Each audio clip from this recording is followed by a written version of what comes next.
भद्रं गणेशमदेवा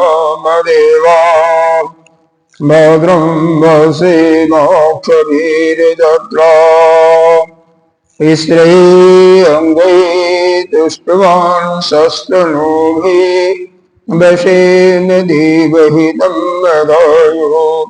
ॐ शान्तिः शान्तिः शान्तिः। ॐ स्वस्ति न इन्द्रो वृधश्रवाः स्वस्ति नः पूषा विश्ववेदाः स्वस्ति नः स्ताक्षरो अरिष्टनेमिः स्वस्ति नो बृहस्पतिर्दधातु। ॐ शान्ति शान्ति शान्ति। शङ्करं शङ्कराचार्यं केशवं बादरायणं शतभाष्यकृतौ वन्दे भगवन्तौ पुनः पुनः। ईश्वरो गुरुरात्मेति मूर्तिभेदविभागिनि व्योमवद्व्याप्तदेहाय दक्षिणामूर्तये नमः।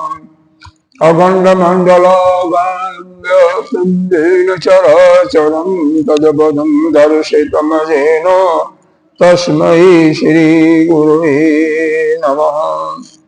उसको लाइट जला दीजिए और उसको बंद कर दीजिए। अज्ञानतिमिरान्धस्य ज्ञानाञ्जनशलाकया चक्षुरुन्मीलितं येन तस्मै श्रीगुरुवे नमः। गुरुर्ब्रह्मा गुरुर्विष्णु गुरुर्देवो महेश्वरः गुरुः साक्षात् परं ब्रह्म तस्मै श्रीगुरुवे नमः। त्वमेव माता च पिता त्वमेव बन्धो च सखा त्वमेव विद्या जगं त्वमेव सर्वं मम देव। गजाननं भूतगणाधिसेवितं तपेतजम्बो बलचारुभक्षणम् उमाशतं शोकविनाशकारकं नमामि निगणेशर्वादिपङ्कजम्। अनंत श्री विभूषित श्री 1008 पंचायती महानिर्वाणी अखाड़ा के वरिष्ठ श्रोती ब्रह्मनिष्ठ महामंडलेश्वर एवं उत्तर प्रदेश संत समाज के अध्यक्ष श्री सद्गुरुदेव भगवान के चरणों में कोटि कोटि नमन बंदन। यहाँ के निर्वाण पीठाधीश्वर वरिष्ठाचार्य श्रोती ब्रह्मनिष्ठ महामंडलेश्वर एवं बीकानेर के राजगुरु श्री स्वामी जी के चरणों में कोटि कोटि नमन बंदन। यहाँ के अधिष्ठात्र देव संतजन मातृशक्ति भक्तजन सभी के अंतःकरण में विराजमान आत्मस्वरूप परमात्मा को नमन करते हैं। हम लोग इस अथर्ववेदीय मांडव्य उपनिषद का चिंतन कर रहे हैं। पीछे हमने विचार किया कि स्वप्न जगत में जो कुछ प्रपंच दिखाई देता है वह असत्य ही है और उसका जो कारण व्यवहारिक दृष्टि से जागृत अवस्था है वो भी असत्य ही है। यद्यपि स्वप्न तो क्षणिक ही रहता है लेकिन स्वप्न के तुलना में यह जागृत अवस्था ज्यादा समय तक रहता है और उसका इसको यह दूसरे दैत्मत वाले कारण भी मानते हैं। दैतवादी लोग तो कोई बात नहीं कारण मानते हैं इसलिए भी वह अस्थायी नित्य है, जैसे मिट्टी के बने हुए उपकरण घट कोषा इत्यादि उसका कारण मिट्टी को माना जाता है केवल सापेक्ष दृष्टि से ही। परमार्थिक दृष्टि से मिट्टी भी वह नित्य नहीं है, वह भी अनित्य हो जाता है। उसी प्रकार से वेदांत पक्ष यहाँ सिद्ध करता है कि जागृत अवस्था में जो कुछ भी दिखाई दे रहा है, यद्यपि वह ऐसा प्रतीत होता है कि स्वप्न अवस्था का जागृत अवस्था कारण है, क्योंकि जागृत अवस्था में ही जो उसकी कामनाएं होती हैं अतृप्त का रह जाती हैं, वही वासना के रूप में वही स्वप्न अवस्था में दृष्टिगोचर होती है। और इसलिए चूंकि वह कारण है स्वप्न का, तो स्वप्न तो असत होगा, कार्य तो असत्य होता है, अनित्य होता है, लेकिन उसका कारण नित्य होता है। इसलिए जागृत अवस्था नित्य है, लेकिन यह केवल व्यवहारिक दृष्टि से है, परमार्थिक दृष्टि से यह सत्य नहीं माना गया, इसको असत्य ही माना गया। कारण यह है कि किसी भी पदार्थ की उत्पत्ति ही नहीं है इस सृष्टि में, उस परमात्मा के सिवा अन्य कोई वस्तु की उत्पत्ति ही, किसी कोई वस्तु है ही नहीं, उत्पत्ति कहां से प्रश्न होगा। तो आगे इसका संगति देते हैं। ननु उक्तम, यह कई बार शब्द मारो चश्मा ही बोल जाता है, चश्मा ही बोल गया, मैं क्या बताऊं। ननु उक्तम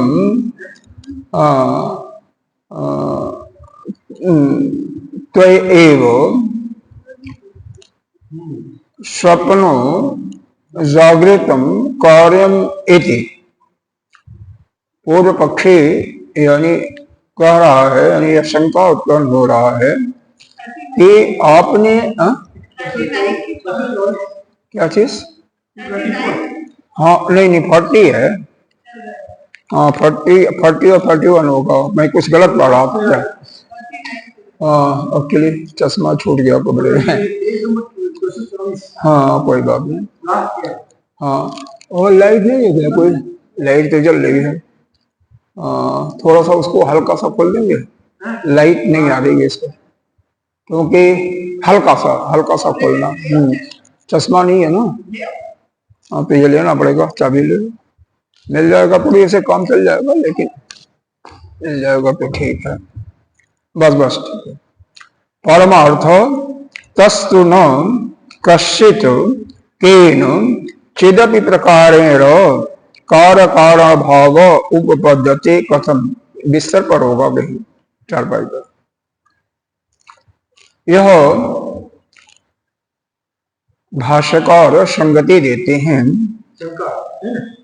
यह 40वीं कर्का के पहले, कल 39 तक हुआ था ना, तो 40वीं कर्का के पहले बताते हैं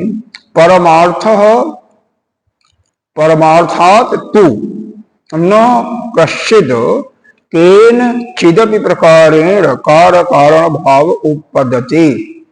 कह रहे हैं जो किसी का किसी भी प्रकार से, चिदपि प्रकारेण मतलब चित अप किसी भी प्रकार से कार्य कारण भाव उत्पन्न नहीं होता है। कैसे? परमार्थिक दृष्टि से। किसने? स्वप्न और जागृत अवस्था में। स्वप्न का कारण जो है केवल व्यवहारिक दृष्टि से यह जागृत अवस्था कारण है, लेकिन परमार्थ दृष्टि से यह कारण उसका नहीं हो सकता है। तो फिर कह रहे हैं कैसे, तो बताते हैं, क्या बताते हैं, न अस्ति सत्य हेतुकम असत सतम हेतुकम तथा।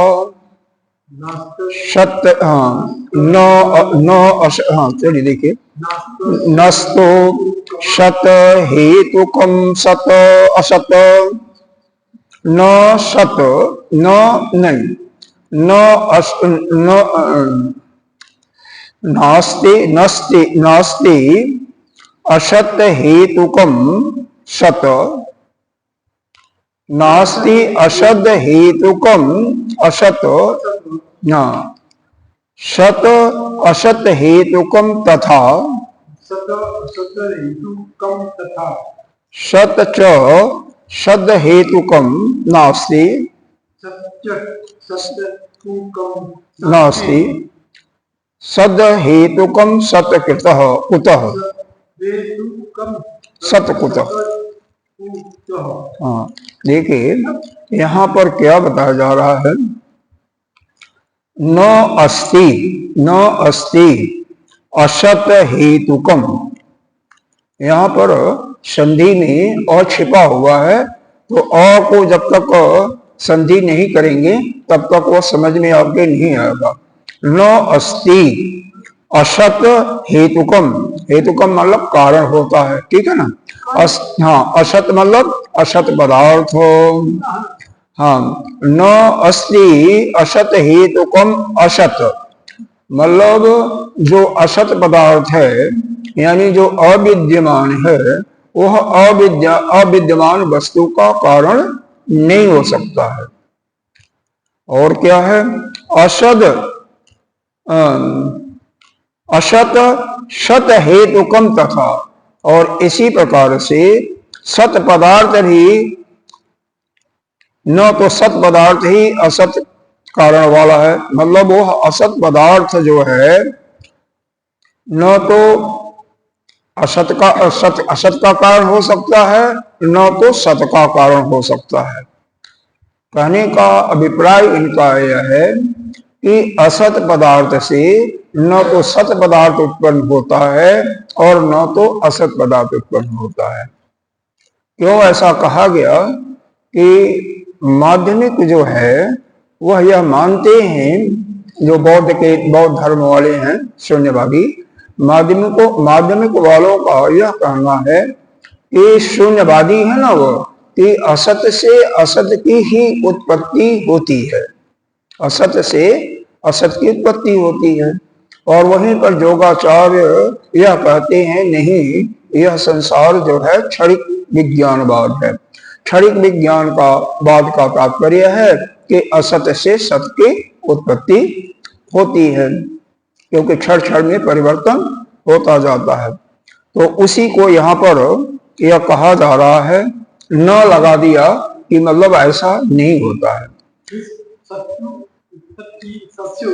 देखो हाँ देखो देखो देखो चार कारण हो गया, पहले लाइन में दो है, असत को कारण लो, असत को कारण लो, तो पहला लिया कि असत से असत की उत्पत्ति नहीं होती है, ठीक है।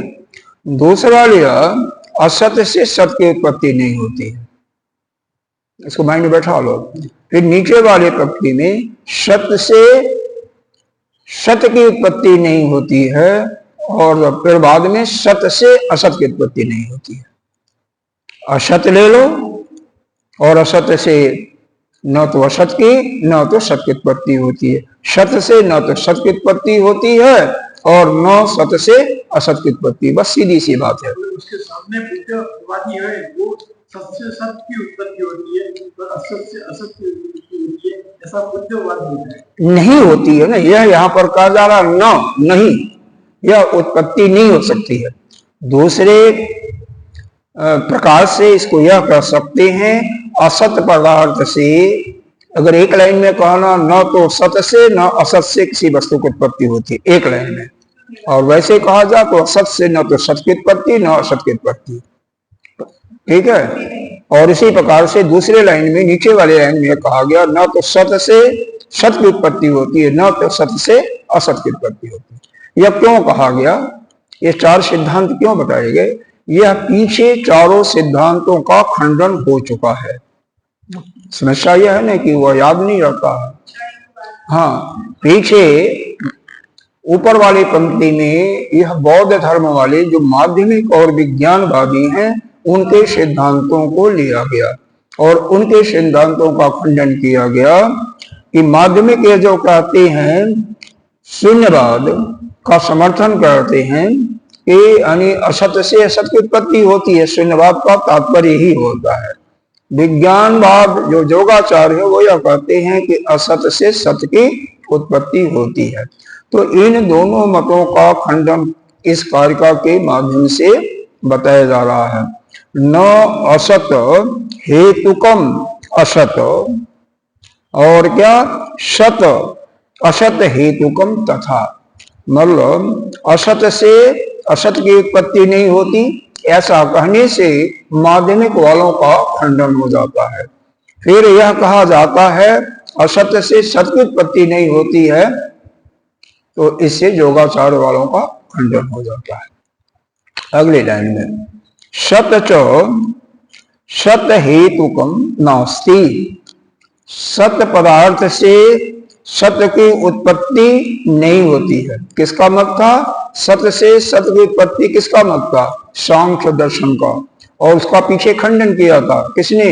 न्यायिक और वैशेषिक ने। तो उसी को कहा जा रहा है सत्य से सत्य की उत्पत्ति नहीं होती है। तो सत्य हेतुकम असत कुतः, तो सत्य से जो है असत वस्तु कैसे उत्पन्न हो सकती है? यह किसका मत था? यह न्यायिक वालों का था। एक अविद्यमान वस्तु की उत्पत्ति होती है। देखो तीसरे मंत्र में ही था, मैं बता देता हूं। इसी अलास शांति प्रकरण में पहले दो मंत्र तो प्रार्थना किया गया था, स्तुति किया गया था, पहला दो कारिका। तीसरे कारिका में था सांख्य दर्शन का मत था कि विद्यमान वस्तु की उत्पत्ति यानी सत्य वस्तु की उत्पत्ति होती है। वहां पर यह नहीं दिया था कहां से होती है, तो सत्य से वह सत्य की उत्पत्ति थी। अगली कारिका में यह था कि केवल जो अविद्यमान है असत वस्तु है उसी की उत्पत्ति होती है, असत की उत्पत्ति होती है। तो उन्हीं दोनों मतों का यहाँ पर यह खंडन किया। अभी पीछे जस्ट 2-3-4 कारिका के पहले यह योगाचार्यों का जो था उनके मतों का था, शून्यवादियों का था, माध्यमिक वालों का कि असत से सत की उत्पत्ति होती है, और उनका कहना था योगाचार्यों का कि असत से सत की उत्पत्ति होती है। तो यह चार के अतिरिक्त अन्य कोई ऑल्टरनेट नहीं बनता है, तो इसलिए इन चारों मतों का खंडन किया गया है यहाँ पर। अब भाषा के समझ में आ गया ना? दो चीजें हैं, एक है अविद्यमान और दूसरा है विद्यमान, असत और सत। असत से फिर असत की उत्पत्ति नहीं, असत से फिर सत की उत्पत्ति नहीं। असत से जो असत की उत्पत्ति नहीं यह माध्यमिक वालों का था, ठीक है, और असत से सत की उत्पत्ति या विज्ञानवाद वालों का था यानी योगाचार्यों का। फिर सत्य से सत की उत्पत्ति यह सांख्यवादियों का था, और सत्य से असत की उत्पत्ति यह था न्यायिक और वैशेषिकों का। इनका चारों का खंडन किया गया, पहले भी किया गया था और यहाँ भी कहा गया था कि यह इसका उत्पत्ति नहीं हो सकती है। बस क्यों नहीं हो सकती है, अब इसके लिए भाष्य देखे और समझ में आ जाएगा। न नास्ति असत हेतुकम सत असत, नास्ति असत हेतुकम असत शश विशारादि हेतु कारणम जस्य असत एव खम कुसुमात अस्त असत हेतुकम सन विद्यते। कहते हैं यह खंग कहते हैं आकाश, खंग कहते हैं आकाश। कुसुम एक प्रकार का फूल होता है। जैसे कोई कहता है कि आकाश में कोई फूल दिखाई दे रहा है, समझ रहे हैं? हरे जी सुनिए, आकाश में अगर कहिए कोई फूल दिखाई दे रहा है तो उसका कारण कहिए, उसका हेतु कहिए कि सस का जो खरगोश का सींग होता है ना, उसका वह कारण है। यानी खरगोश के सींग से वह आकाश में यह फूल बनता है तो दिखाई देता है। तो यह क्या हो गया, दोनों असत हो गए ना। खरगोश के सींग नहीं होती है तो भी असत हो गया, आकाश में नहीं होता सिंह को भी होता। इसी प्रकार से कहते हैं कि बाज के पुत्र पैदा होता है और वह रोता है। क्यों रोता है? उसकी मम्मी रोती है। बाज के पुत्र से उसकी मम्मी रोती है। बाज के पुत्र उत्पन्न हुआ और उसके अगर कोई कष्ट हुआ तो क्या हुआ, उसकी मम्मी रोती है। तो यह क्या है, बाज के पुत्र हो ही नहीं सकता है तो क्या हो गया, असत। और क्योंकि बाज की कोई माता है ही नहीं है तो यह भी असत हो गया। तो यह कहना क्या है, असत से असत की उत्पत्ति नहीं होती है, यही चीज बताया जा रहा है। केवल दृष्टांत यहाँ पर और कारिका के अंदर भेद क्या है, यहाँ पर एक प्रकार से दृष्टांत दिया गया और कारिका में दृष्टांत नहीं है। बात वही है कि असत से असत की उत्पत्ति नहीं है होती। यहाँ पर दिया गया कैसे उत्पत्ति नहीं होती है, जैसे आकाश में फूल अगर कोई कहता है दिखाई दे रहा है और वह खरगोश के सींग जैसे होती है, उसी से उत्पत्ति उसकी होती है, तो यह गलत है, यह मिथ्या है, क्योंकि असत वस्तु से असत की उत्पत्ति नहीं होती। यह ऐसा दृष्टांत, इसी को हमने बंध्या, कोई अगर पत्नी है, कोई औरत है तो उससे कोई कहता है कि संतान की उत्पत्ति होती है, वैसे ही है। और क्या कहते हैं, तथा सत अपि घटादि वस्तु असत हेतुकम शश विशारादि कार्यम नास्ति। उसी प्रकार से घट आदि वस्तु क्या हो जाता, बिना कुछ लगे हुए भी घट आदि वस्तु भी जो पदार्थ बनते हैं, कहां से बनते हैं, मिट्टी से बनते हैं। वह भी अगर कोई कहे कि सस के खरगोश के सींग से उत्पन्न हुआ है तो वह भी संभव नहीं है, क्योंकि वह मिट्टी से तो बन सकता है लेकिन खरगोश के सींग से नहीं बन सकता है। कहने का अभिप्राय यह है कि घट आदि जो है सत दिखाई दे रही है व्यवहारिक दृष्टि से, परमार्थिक दृष्टि से वह भी सत नहीं है, लेकिन वह भी कोई असत वस्तु जैसे खरगोश के सींग कहा तो उससे वह नहीं बन सकती है, बिल्ली है भाई, वह भी अपना कुछ सुन रही होगी। ऐसे बहुत होते हैं, कई जगह ऐसा देखा गया है कि सत्संग प्रवचन चल रहा है, कुत्ते बड़े शांत के साथ बैठ के सुनते हैं, हाँ पीछे बैठ जाते हैं, शांत के साथ सुनते हैं। अच्छा, तो यहाँ तक जो असत वस्तु से असत की उत्पत्ति और असत से सत की उत्पत्ति दोनों का यह व्याख्या कर दिया गया कि असत से असत की उत्पत्ति नहीं होती है। जैसे कि कोई कहता है कि आकाश में फूल दिखाई दे रहे हैं और उसकी उत्पत्ति का कारण क्या है, खरगोश का सींग है। तो चूंकि खरगोश की सींग होती नहीं, आकाश में फूल लगते नहीं, इसका मतलब असत से असत की उत्पत्ति नहीं होती। दूसरा चीज बताया गया कि जैसे घट आदि हैं जो कि सत दिखाई दे रहे हैं, कोई कहता है कि यह खरगोश के सींग से पैदा हुआ है तो वह भी उसकी उत्पत्ति नहीं हो सकती। तो मतलब असत से सत की उत्पत्ति भी नहीं हो सकती। तो इस प्रकार से पहली लाइन का व्याख्या हो गया। जो मन कारिका था, कारिका के पहले लाइन को स्पष्ट किया गया और पहला जो इसका हाफ क्वार्टर जो था, सत से असत से सत की उत्पत्ति नहीं होती है, यह माध्यमिक सिद्धांत का जो बौद्ध के माध्यमिक को मत को मानने वाले थे उनके मत का खंडन हुआ। दूसरा जो था असत से सत की उत्पत्ति नहीं होती, तो यह योगाचार्य जो थे उनके क्षणिक विज्ञानवादी उनके मत का खंडन हुआ। आगे ये तो नास्तिक दर्शन का हुआ।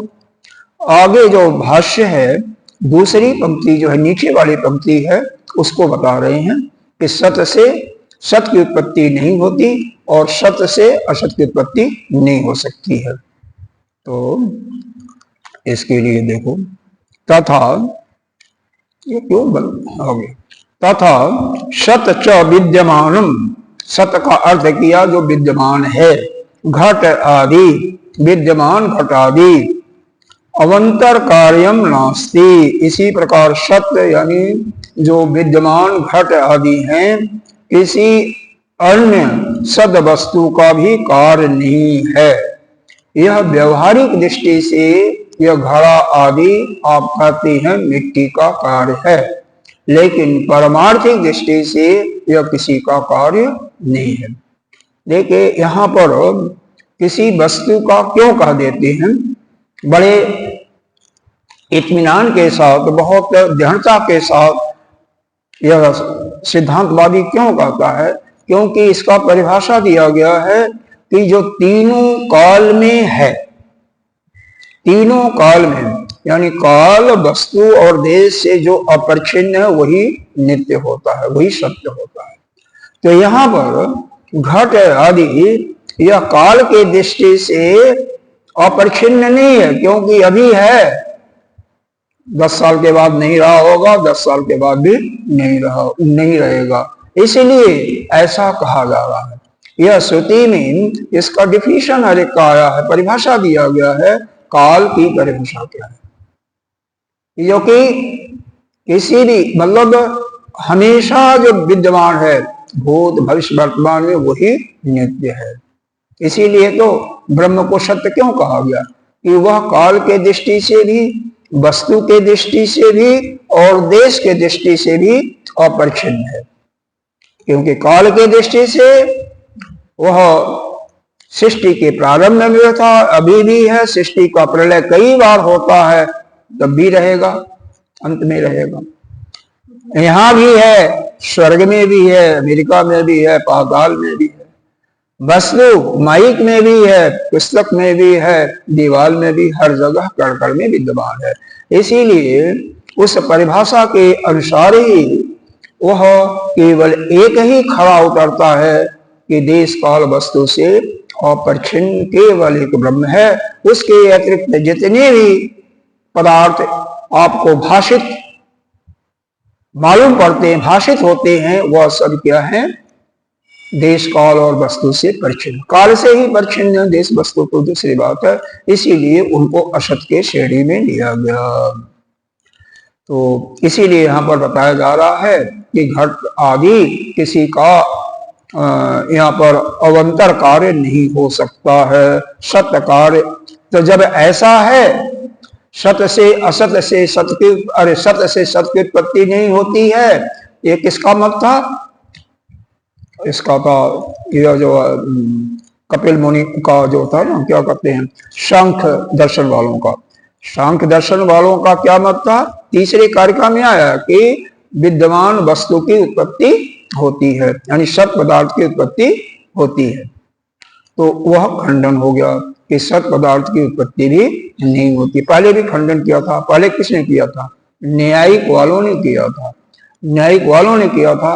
तब यहाँ पर वेदांत व सिद्धांत पक्ष वाला वह कह रहा है। तो कह रहे हैं कि जब सत से सत की उत्पत्ति नहीं होती तो सत से असत की उत्पत्ति कैसे हो सकती है, वो भी संभव नहीं है। और सत से असत की उत्पत्ति नहीं हो सकती है, तो यह मत खंडन किया गया। किसका मत था, न्यायिक और वैशेषिक वालों का मत था। पहले भी खंडन किया गया था, पहले सांख्य वालों ने किया था, अब यहाँ पर वेदांती या सिद्धांत पक्ष वालों ने खंडन किया। इसका मतलब यहाँ तक आपके यह चार जो विकल्प दिखाई दे रहे थे कि असत से असत की उत्पत्ति, और दूसरा असत से सत की उत्पत्ति, तीसरा सत से सत की उत्पत्ति, चौथा सत से असत की उत्पत्ति, चारों का खंडन किया गया कि चारों यह संभव नहीं है। ये तो बहुत आसान है, समझ में आ जा रहा होगा, आसानी से बैठ जा रहा होगा या नहीं, बैठ रहा ना, बहुत आसान है। इसे यह कारिका ही थोड़ा सा तर्क वाली बात जरूर है। बाकी कारिका में न तो मेरे को कोई शब्द कठिन दिखाई दे रहा है और जिसका अर्थ थोड़ा गूढ़ हो, ऐसा नहीं है। मंत्र में बहुत गूढ़ गूढ़ शब्द आते हैं। मंत्र में आपने देखा होगा मांडूक्योपनिषद में ही एक शब्द का अर्थ भाष्यकार ने कई विशेषणों के साथ व्यक्त किया है, लेकिन कारिका में ऐसा नहीं है। आगे देखिए, न च अन्य, और भी कार्य कारण भाव संभवति शको व कल्पयतुम, और न तो किसी अन्य कार्य कारण के भाव की संभावना है और न कल्पना ही की जा सकता। मतलब यह जो कार्य कारण की बात हो रही है उसकी न तो संभावना ही है और न तो कल्पना ही है। केवल यह चार ही विकल्प बनते हैं और चारों का खंडन कर दिया गया। चार से पांचवा का कोई संभावना नहीं है। अतः विवेकी नाम सिद्ध एव कार्य कारण भाव कश्चित अति अप्राय। अतः वियोगियों के लिए यानी ज्ञानियों के लिए क्या सिद्ध होता है कि कार्य कारण अभाव कश्चित अभिप्राय, कि कार्य और कारण का यह अभाव है। कश्चित अभिप्राय, इसका मतलब यह कार्य कारण भाव सिद्ध होता ही नहीं।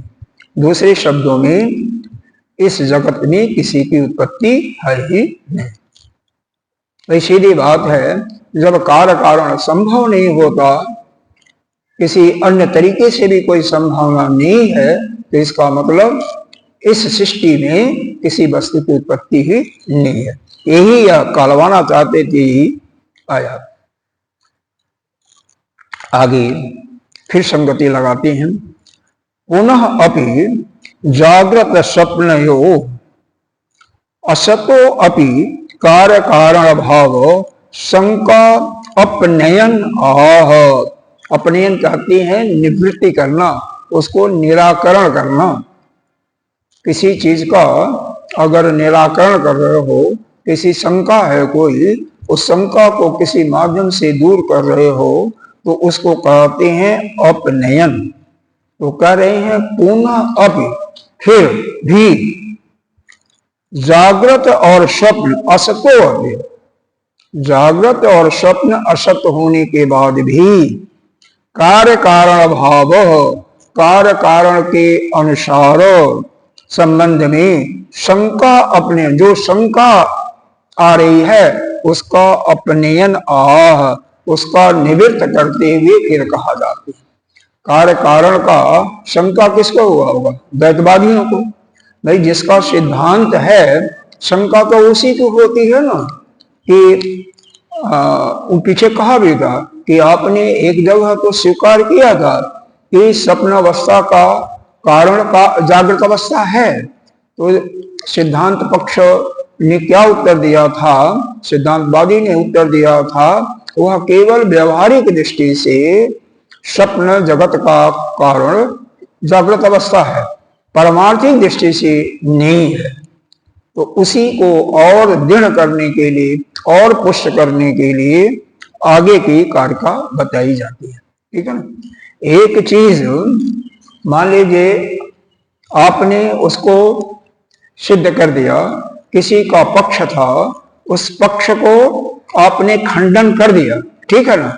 लेकिन एक दृष्टांत दिया, दो दृष्टांत दिया, मन में आपके आता है कि भाई हमने इसको खंडन तो कर दिया, लेकिन फिर भी उसके मन में कोई शंका आ रही है, तो उसको दूसरे तीसरे चौथे दृष्टांत से पक्का करते हो। तो यह फिर पक्का करने के लिए यह अगली कारिका गौड़पादाचार्य जी लिखते हैं। बात समझ में आ रही है ना? समझ में आ रही है ना? नहीं? क्या बताओ, क्या नहीं समझ आई?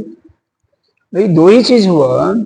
एक तो इस संसार में, इस सृष्टि में असत वस्तु है यानी अविद्यमान है, और दूसरी विद्यमान है, सत वस्तु है। सत्य को विद्यमान कहते हैं और असत को अविद्यमान कहते हैं। तो पिछले कारिका में यही बताया गया कि जो अविद्यमान है तो उससे अविद्यमान की उत्पत्ति नहीं होती, सवाल ही नहीं होता। जैसे आकाश में कोई कहता कि फूल दिखाई दे रहे हैं, तो वह उसका कारण यदि आप मानो कि खरगोश के सींग से उत्पन्न हुआ, तो यह संभव नहीं है, क्योंकि खरगोश के सींग में नहीं होती और न आकाश में आपको फूल दिखाई देते हैं। इसका मतलब असत से असत की उत्पत्ति नहीं होती है। फिर कहा जाए कि घड़ा आदि जो उत्पन्न हुए हैं वह उस खरगोश के सींग से उत्पन्न हुए हैं, यानी असत से सत की उत्पत्ति हुई है, तो वह भी संभव नहीं है। इसलिए असत से न असत की उत्पत्ति, न असत से सत की उत्पत्ति होती है। असत से असत की उत्पत्ति जो है यह माध्यमिक वालों का सिद्धांत था, उनका खंडन हुआ।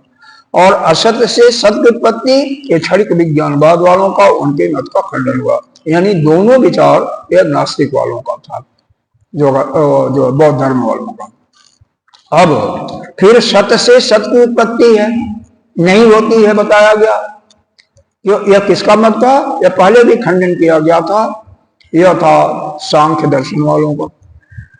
तीसरी कारिका में इनका हुआ था और पांचवी या छठी में खंडन कर दिया गया था न्यायिक वालों ने। तो उसको पुनः वही रिपीट किया जा रहा है कि सत से सत की उत्पत्ति भी नहीं दिखाई देती है। क्यों कि सत्य विद्यमान घटादि विद्यमान घटादि अनवंतरम कार्यम नास्ति, यानी किसी सद वस्तु का वो भी कार्य नहीं है। क्यों नहीं है? क्योंकि सत वस्तु जिसकी आप चर्चा कर रहे हैं वह सत है ही नहीं है, वह भी असत के कोटि में ही आता है। इसलिए जो आप कह रहे हैं वह ठीक नहीं है। और फिर यह हुआ सत से असत की उत्पत्ति नहीं होती है। यह किसका सिद्धांत था? न्यायिक वालों का, वैशेषिक वालों का। तो उसको भी कह दिया कि जब सत से सत की उत्पत्ति नहीं हो सकती है तो सत से असत की उत्पत्ति कैसे संभव होगी? बस एक लाइन में इसको खंडन कर देते हैं। और कोई इसके अतिरिक्त और कोई विकल्प हो ही नहीं सकता, किसी ने बताया भी नहीं है, न तो उसका संभावना है, न उसकी कल्पना की जा सकती है। अतः विवेकों को के दृष्टि में, यानी ज्ञानियों के दृष्टि में, इस सृष्टि में किसी की उत्पत्ति नहीं होती है। यह आपकी 40वीं कारिका थी। संगति में यह लगाया गया। पुनः फिर भी जागृत और स्वप्न यह असत होने पर भी उनके कारण भाव में जो शंका की जा रही थी उसका निवृत्ति के लिए यहाँ पर 41वीं कारिका है। बढ़िए। विपर्यासात यथा विपर्यासात तथा जागृत अचिन्त्यनुभूत अस्पृशित तथा स्वप्ने विपर्यसात धर्मा तत्र एव पश्यति। देखो, भूत का अर्थ पीछे किसी कारिका में बताया गया था कि यथार्थवत। ध्यान आ रहा आप लोगों को? भूत का अर्थ एक तो जीव होता है और किसी कारिका में बताया गया था पीछे यथार्थ। उसी प्रकार से यह धर्मा का अर्थ बताया गया था क्या? पदार्थ। कारिका दिखाऊं क्या? पीछे की आप तो कारिका लिखते भी हो, फिर भी जो है ये 5, 7, 10 कारिका के पहले होगा ये।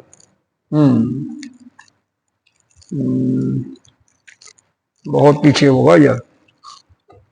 भाई देखो, यह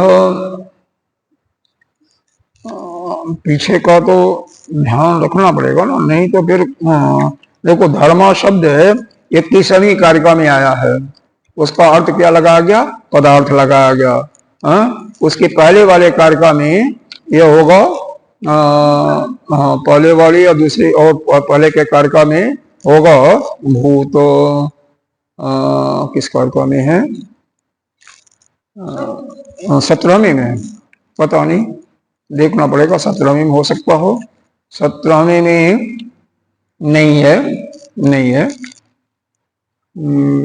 अब देखेगा, इसको नहीं पाइएगा तो पूछेगा। यह पीछे बताया गया है। तो पीछे बताया गया है और यहाँ पर भी इसको बताया जा रहा है कि विपर्यासात्य साध सातो होगा, विपर्यासातो जथा। कह रहे हैं विपर्यासात का मतलब भ्रमवश, भ्रम में पड़ना, विपरीत बुद्धि। विपर्य का मतलब होता है विपरीत, तो विपरीत बुद्धि से जथा जागृत अचिंत्यन भूतव अस्पृशित। जागृत काल, जागृत काल जो है अचिंत्य पदार्थ, जागृत काल में अचिंत्य जिस पदार्थ का चिंतन न किया सके, जैसे रस्सी में, रज्जु में सांप दिखाई देता है तो उसका वास्तव में अस्तित्व नहीं है, फिर भी जागृत अवस्था में वह अज्ञान के कारण यानी भ्रमवश वह दिखाई देता है। देखो, भ्रमवश और अज्ञानवश का दोनों का अभिप्राय एक ही है। तो अज्ञानवश रज्जु में सांप दिखाई दे रहा है, यह जो कि चिंतन, जिसका चिंतन नहीं कर सकते, जिसका विचार नहीं किया सकता है, वह दिखाई दे रहा है। अच्छा, और तथा स्वप्ने, उसी प्रकार से स्वप्न में भी भ्रांतिवश धर्मा तत्र एव पश्यति, वहां भी क्या है, धर्मा माने पदार्थ, उन पदार्थों का, हाथी घोड़ा किसी पदार्थों का ग्रहण होता है। जैसे जागृत अवस्था में भ्रांतिवश या अज्ञान के कारण चाहे मृग मरीचिका दिखाई दे रहा है, या रज्जु में सांप दिखाई दे रहा है, या सीप में चांदी दिखाई दे रहा है, उसी प्रकार से यह स्वप्न अवस्था में भी पदार्थों का, जो विपरीत पदार्थों का ग्रहण होता है। मतलब जागृत अवस्था में भी ग्रहण होता है और विपरीत या स्वप्न अवस्था में भी। स्वप्न में, स्वप्न आप देख रहे हो, स्वप्न देखते हो, कई बार शेर दहाड़ता है, आप डर भी जाते हो, जगने के बाद भी कुछ देर डरे रहते हो, बाद में धीरे धीरे कंठ को सालाते हो कि कंठ से आवाज निकल नहीं रही थी, तो बाद में देखते हो चारों तरफ कि नहीं, शर्त तो नहीं है। तो उसी चीज को कह रहे हैं, जिस प्रकार से भ्रांति के कारण या अज्ञान के कारण जागृत अवस्था में भी ऐसे पदार्थ जिनका चिंतन नहीं किया जा सकता है, वह ठीक ठीक हमें मालूम पड़ते हैं, यथार्थ रूप से ग्रहण होता है। उसी प्रकार से स्वप्न में भी कई बार ऐसे हाथी घोड़ा इत्यादि यथार्थ रूप में हमें दिखाई पड़ते हैं। बस यही बताया गया है। अब कैसे यह होता है, इसको भाष्य में बहुत ज्यादा नहीं है, थोड़ा सा कोई शब्द भी कठिन नहीं है, लेकिन फिर भी एक आध शब्द का इन्होंने इसमें खंडन किया होगा। देखते हैं क्या किया है। विपर्यासाद अविवेक, तो अब पहले शब्द आया है विपर्यासात, तो विपर्यासात का अर्थ लिया अविवेक यानी अज्ञान से।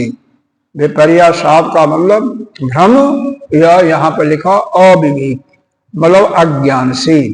यथा जैसे, जागृत का अर्थ लिया जागृते, जागृते का मतलब जागृत अवस्था में।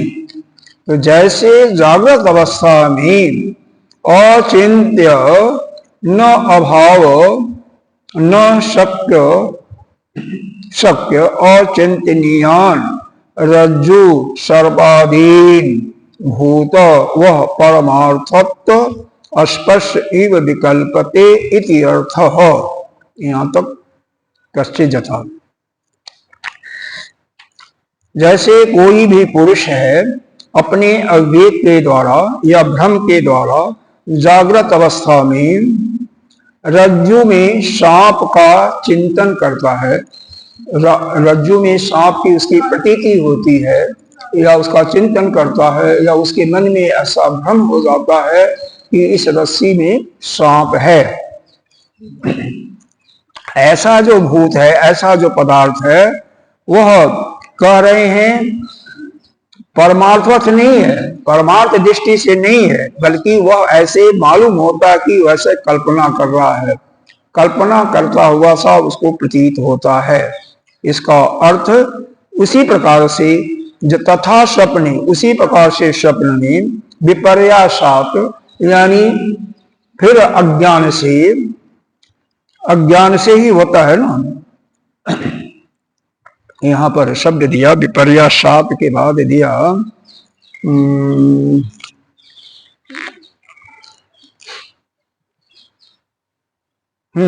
हस्ती मतलब हाथी आदि लिख दिया।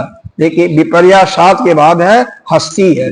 अब इसको पढ़ने में देख लीजिए कैसे आप संधि करेंगे, जिससे बाद में कंफ्यूजन न हो।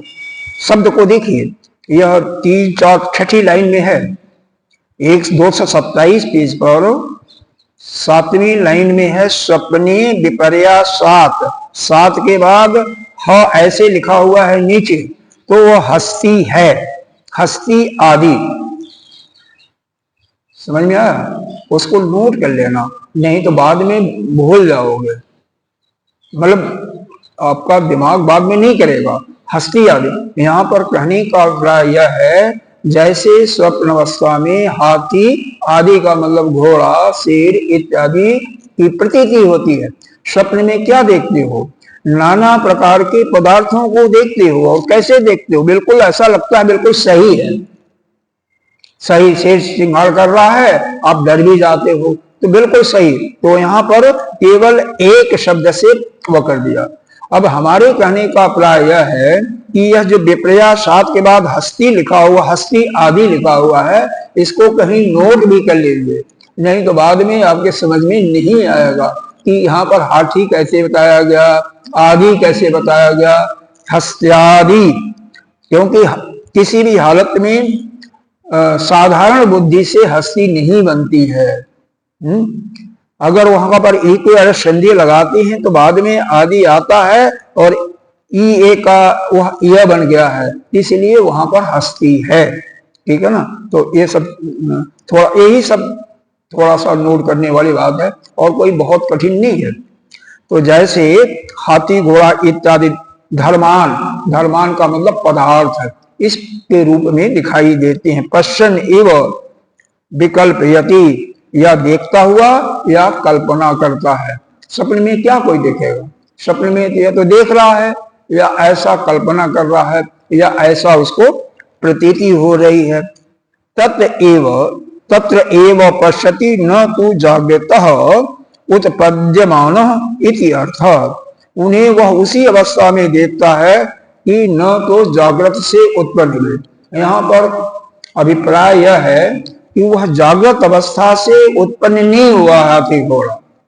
वह हाथी घोड़ा जो पदार्थ स्वप्न में देख रहा है, वह जागृत से उत्पन्न होकर के नहीं है, वह उसी अवस्था में केवल स्वप्न में ही देख रहा है। तो कहने का अभिप्राय यह है कि यहाँ पर जो दैतवादी लोग यह कहना चाहते थे कि जागृत अवस्था स्वप्न अवस्था का कारण है, क्योंकि स्वप्न अवस्था में जो कुछ दिखाई देता है वह जागृत अवस्था से ही उत्पन्न हुआ दिखाई देता है। इसीलिए उसका खंडन करके कह रहे हैं कि वह जागृत अवस्था में उत्पन्न नहीं होता है, केवल उसकी मात्र कल्पना होती है। नहीं समझा? समझ में आ रहा है? देखो यहां पर आपको 2-3 ऐसे शब्द आए हैं इस कारका में, उनका अर्थ समझना है। एक तो आया है विपर्यासात। विपर्यासात का मतलब भ्रमवश या अज्ञानवश, अज्ञान के कारण। ठीक है। और अचिंत्य, जागृत के बाद अचिंत्या मतलब चिंतन नहीं कर सकता है। भूत का मतलब यथार्थ रूप से, ठीक ठीक रूप से आपको ग्रहण होता है। तथा स्वप्ने विप्रसाद धर्मा, धर्मा का मतलब पदार्थ है। हस्ती आदि तत्र एव पश्यति, तो हाथी घोड़ा इत्यादि वहां पर दिखाई देता है। तो अर्थ इसका यही बताया गया, केवल अज्ञान के कारण या शंका के कारण या भ्रम के कारण जो कोई भी अविवेकी पुरुष है उसको जागृत अवस्था में जिस वस्तु का वह चिंतन भी नहीं कर सकता, उसका बारे में विचार भी नहीं कर सकता है, वह उसको ठीक ठीक दिखाई दे रहा है। कैसे? जैसे रज्जु में सांप। आप और ले सकते हो यह मृग मरीचिका का जल, आप सीप का चांदी भी ले सकते हो, यह सब आपको दिखाई दे रहा। तो यह जो कह रहे हैं, यह पदार्थ जो है परमार्थत्व स्पर्श न इव, परमार्थ दृष्टि से नहीं है, बल्कि केवल आप इसको कल्पना कर रहे हो। इति अर्थ, इसका अर्थ यही है कि परमार्थवत ऐसा वह करते हुए केवल कल्पना करता है, वास्तव में वह होती नहीं है, केवल कल्पना ही है।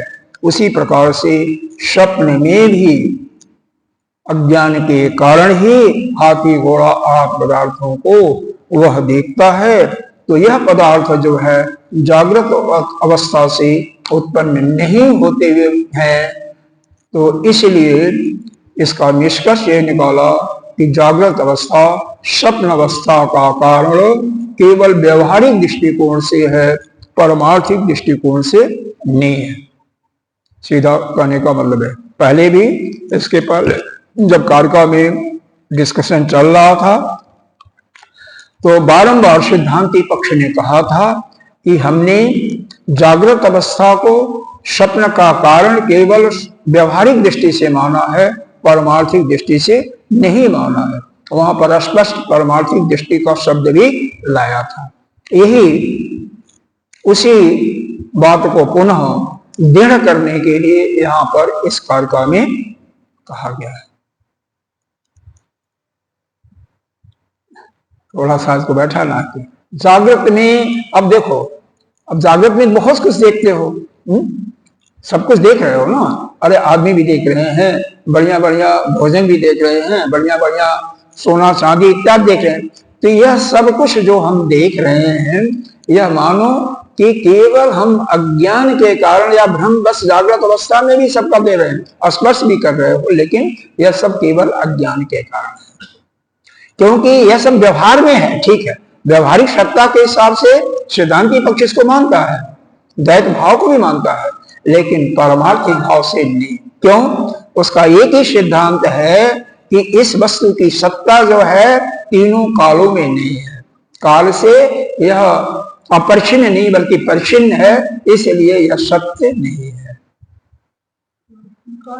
मतलब वकील लोग भी तो ऐसे ही करते हैं ना, सिद्धांत को लेते हैं जो पेनल कोड का सहारा होता है, पीसी क्या होता है, उस सिद्धांत के अनुसार इंडियन पेनल कोड, उसके अनुसार या कोई कहीं हाई कोर्ट या सुप्रीम कोर्ट में कोई जजमेंट लिया होता है, उस दोनों केसों में समानता होती है, तो वह जो सिद्धांत लगाया जाता है उसी सिद्धांत के अनुसार उस पक्ष का खंडन कर देते हैं। बाकी कुछ नहीं करते, बहुत ज्यादा नहीं बोलते हैं। जो गंभीर वकील होते हैं ज्यादा नहीं करते हैं, सिद्धांत को लेते हैं और सिद्धांत को कॉपी प्रमाण के रूप में प्रस्तुत कर देते हैं, बस वहीं पर उनकी जीत है। तो इसी प्रकार से यहाँ पर सिद्धांती पक्ष यानी हमारे वेदांत मतधारा वाले यही कह रहे हैं कि यह जागृत अवस्था जो कुछ आप देख रहे हो, यह केवल स्पर्श भी कर रहे हो, लेकिन यह परमार्थ दृष्टि से ऐसा आपको लगता है कि आप कल्पना कर रहे हो, आप चिंतन कर रहे हो, लेकिन वास्तव में है नहीं, क्योंकि इसकी सत्ता तीनों कालों में नहीं है। इसलिए जागृत अवस्था स्वप्न अवस्था का कारण हो ही नहीं सकता, क्योंकि स्वप्न अवस्था में जो पदार्थ आपको दिखाई दे रहे हैं वह जागृत अवस्था से उत्पन्न हुए नहीं है। समय है क्या? कुछ क्या कुछ समय मालूम नहीं हो रहा? हाँ नहीं है, 2-3 मिनट है। चलिए ठीक, चलिए यह अगर समझ में आ गया हो तो अगली कार का हम पढ़ लेते हैं। तो या कुछ और बताना हो तो इसमें बोलिए, क्योंकि 3 मिनट का ही समय है, सिर्फ 3 मिनट, हाँ ज्यादा नहीं है। कोई शंका हो तो बोलो, क्योंकि देखो आगे अब बढ़ते जाएंगे। हाँ 40 का,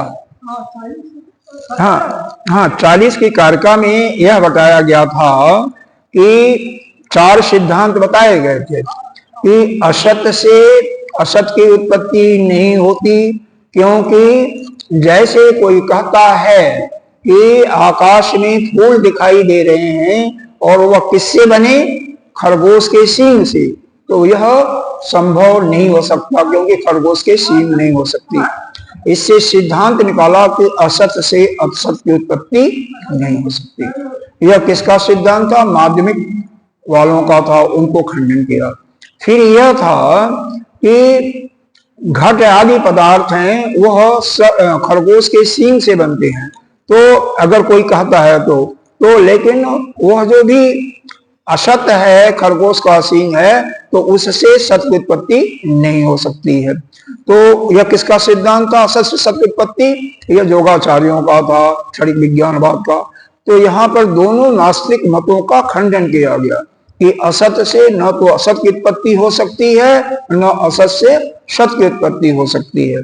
फिर निचले लाइन में जो हमारे आस्तिक मत धारा वाले थे, पहले सांख्य दर्शन वालों का खंडन किया, पहले भी खंडन किया गया था, दूसरे पक्ष ने किया था कि उनका कहना था कि सत्य से सत्य की उत्पत्ति होती है, तो उसका खंडन किया गया कि सत्य से सत्य की उत्पत्ति नहीं हो सकती है, क्योंकि घड़ा आदि मिट्टी से होता है, मिट्टी तीनों कालों में सत्य नहीं है, इसलिए वह सत्य नहीं है, इसलिए उसका खंडन किया गया। तो जब सत्य से सत्य की उत्पत्ति नहीं होती तो सत्य से सत्य की उत्पत्ति नहीं हो सकती, इसको एक लाइन में कर दिया। सत्य से असत की उत्पत्ति किसकी है, किसका मत था? तो यह था न्यायिक वालों का। तो इस प्रकार से यह अपने आस्तिक मत धारा वालों को भी दोनों के मतों का खंडन किया गया है। तो 40वें कारिका में यही बताया गया है, 4 प्रकार के विकल्प दिए हैं। एक तो असत्य से असत की उत्पत्ति, असत्य से दूसरा सत्य की उत्पत्ति, तीसरा सत्य से सत्य की उत्पत्ति, चौथा सत्य से सत्य की उत्पत्ति। यह चारों संभव नहीं है।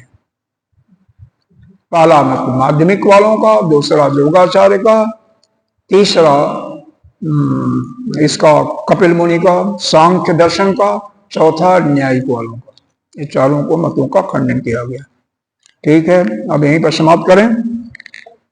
ओम पूर्णमिदः पूर्णमिदं पूर्णात् पूर्णमुदच्यते पूर्णस्य पूर्णमादाय पूर्णमेवावशिष्यते। ओम शांति शांति शांति।